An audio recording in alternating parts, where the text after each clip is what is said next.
ഇന്ന് ക്രീമി ആയിട്ടുള്ള ഒരു മക്രോണി തയ്യാറാക്കിയാലോ.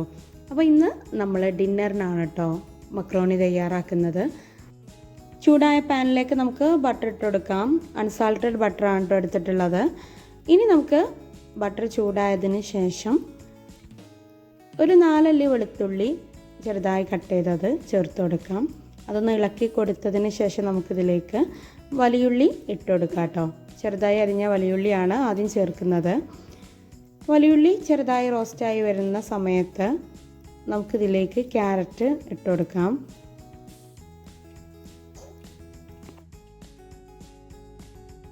ഇനി നമുക്ക് ഇതിലേക്ക് ആവശ്യത്തിന് ഉപ്പ് ചേർത്ത് കൊടുക്കാം. എന്നിട്ടിത് നന്നായിട്ടൊന്ന് മിക്സ് ചെയ്തെടുക്കാം.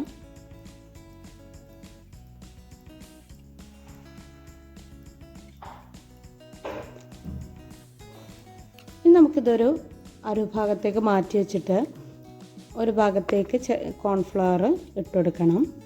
അപ്പോൾ ഞാനിവിടെ കോൺഫ്ലവറാണ് എടുത്തിട്ടുള്ളത്. മൈദ ഉണ്ടെങ്കിൽ അതെടുത്താലും മതി കേട്ടോ. ഒരു 1.25 ടേബിൾ സ്പൂണ് കോൺഫ്ലവറാണ് കേട്ടോ എടുത്തിട്ടുള്ളത്. ഇതിട്ടെടുത്തിട്ട് ജസ്റ്റ് ഒന്ന് ഇളക്കി കൊടുക്കാം. അപ്പോൾ 2 പാത്രത്തിൽ ഉണ്ടാക്കുന്നതിന് പകരം ഒറ്റ പാത്രത്തിൽ വേഗം പണി കഴിക്കാൻ വേണ്ടിയിട്ടാണ് കേട്ടോ ഇങ്ങനെ ചെയ്യുന്നത്. അല്ലെങ്കിൽ സെപ്പറേറ്റ് ആണ് നമ്മൾ വൈറ്റ് സോസ് തയ്യാറാക്കുക. ഇനി നമുക്കിതിലേക്ക് പാൽ ഒഴിച്ച് കൊടുക്കണം. അപ്പോൾ 2 ഗ്ലാസ് പാലാണ് കേട്ടോ ഞാൻ ഇതിലേക്ക് ഒഴിച്ച് കൊടുക്കുന്നത്.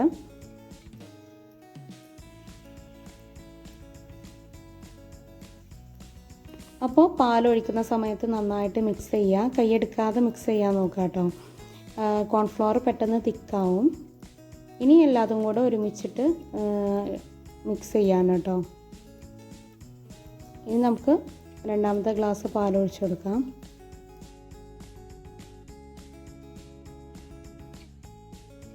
ഫ്ലെയിം സിമ്മിലിട്ടിട്ട് വേണം കേട്ടോ ഇത് ഇളക്കി കൊടുക്കാൻ. അപ്പോൾ 2 ഗ്ലാസ് പാലും കൂടെ ഇതിലേക്ക് ചേർത്തു അല്ലേ. ഇനി നമുക്ക് ഇതിലേക്ക് ഒരു 1/2 ഗ്ലാസ് വെള്ളം കൂടെ ചേർക്കുന്നുണ്ട്. നമ്മൾ കോൺഫ്ലോറാണ് ചേർത്തിട്ടുള്ളതല്ലേ. അപ്പോൾ ഇത് പെട്ടെന്ന് തിക്കാവും. അപ്പോൾ കുറച്ച് ക്വാണ്ടിറ്റി ആണ് ഉണ്ടാക്കുന്നത്. അപ്പോൾ അതുകൊണ്ട് കൂടുതൽ പാൽ ചേർക്കണ്ടെന്ന് കരുതിയിട്ടാണ് ഞാൻ വെള്ളം ചേർക്കുന്നത് കേട്ടോ. പാൽ വേണമെങ്കിൽ പാൽ തന്നെ ചേർത്ത് കൊടുക്കാം. ഇനി ഇതിലേക്ക് നമുക്ക് കുരുമുളക് പൊടി ഇട്ട് കൊടുക്കാം. അപ്പോൾ 1 ടീസ്പൂണ് കുരുമുളക് പൊടിയാണ് ചേർത്ത് കൊടുത്തിട്ടുള്ളത് കേട്ടോ. അപ്പോൾ ഇനി അതിൽ കൂടുതൽ വേണം, നല്ല സ്പൈസി ആയിട്ടുള്ള കുരുമുളകാണെങ്കിൽ അതിനനുസരിച്ച് ചേർത്ത് കൊടുക്കാം. ഇനി ചിക്കന് ചേർത്ത് കൊടുക്കുന്നുണ്ട്. ഉപ്പും കുരുമുളകും ചേർത്ത് വേവിച്ചെടുത്ത ചിക്കനായിരുന്നു കേട്ടോ. അത് ചെറിയ പീസാക്കിയിട്ടാണ് ഇട്ട് കൊടുക്കുന്നത്. ഇനി നമുക്ക് ഇതൊന്ന് നന്നായിട്ട് ഇളക്കി കൊടുക്കാം. ഇനി നമുക്കിതിലേക്ക് ക്യാപ്സിക്കം ചേർത്ത് കൊടുക്കാം.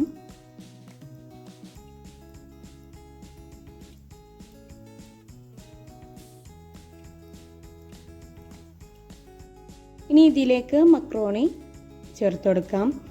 മക്രോണി നേരത്തെ വേവിച്ച് വെച്ചിരുന്നു കേട്ടോ. ഇനി ഇത് കുറേശ്ശെ ഇട്ട് കൊടുത്തിട്ട് നന്നായിട്ട് മിക്സ് ചെയ്യാണ്.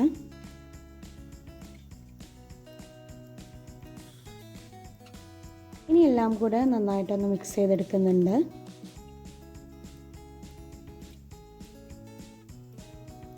ഇനി നമുക്കിതിൻ്റെ മുകളിലായിട്ട് കുറച്ച് മല്ലിയിലയും കൂടെ ഒന്ന് വിതറി കൊടുത്തിട്ട് ഒന്നുകൂടെ ഒന്ന് മിക്സ് ചെയ്യാം.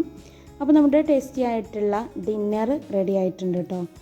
അപ്പോൾ നല്ല ടേസ്റ്റ് ഉണ്ടായിരുന്നു കേട്ടോ കഴിക്കാൻ. അപ്പോൾ എല്ലാവരും ഒന്ന് ട്രൈ ചെയ്ത് നോക്കണേ. താങ്ക്